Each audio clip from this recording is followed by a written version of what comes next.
Hi, my name is Luisa Herrera. I'm the host of Desktime Stories, a place for making sense of work one story at a time. I want to tell you why this podcast exists. A few years ago, I was burnt out, disappointed, and ready for a change. Then a new job came along: bigger title, better benefits, more money. On paper, it was golden. But in the interview, I had a feeling. Nothing was technically wrong, but something felt off. The person I would end up reporting to seemed polished, smart, even charming. But underneath that, I sensed ego, arrogance, something I could not trust, but I could not put my finger on it. I ignored it though. And in the end, I ended up saying yes.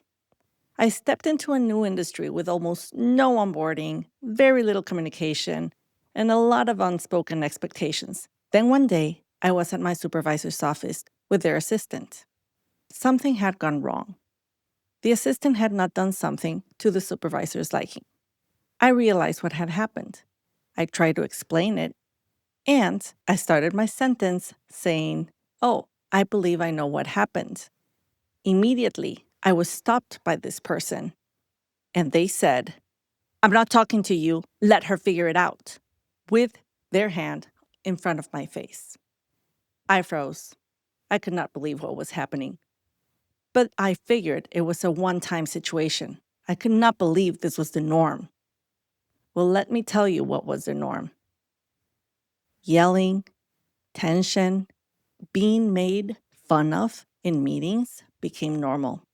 Doubting myself, being afraid of what might happen next, hiding throughout the day was what I spent my days doing. All this became normalized. And that is what a toxic workplace does.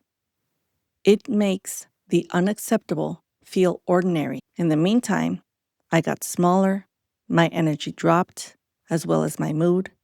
Anger grew. And the worst part was not just what was happening, it was how much I started turning against myself while it was happening. Eventually, the cost became too high. My health was affected in serious ways to this day, and I knew I had to get out. The good news is, yes, I found something better. I was very happy to move far away to a wonderful state, a great organization, kinder people. And that is not the point of the story that I was able to get away. The point is that so many people are still in that type of scenario.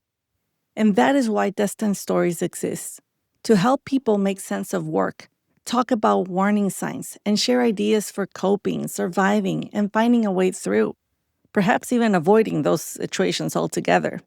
We're also going to talk about happy things at work. My hope is that this becomes a real community on the podcast, on TikTok, YouTube, Instagram, LinkedIn, Facebook, and at desktimestories.com. Listen wherever you get your podcasts. This has been Desktime Stories Origin Story. I send you love from my desk to yours.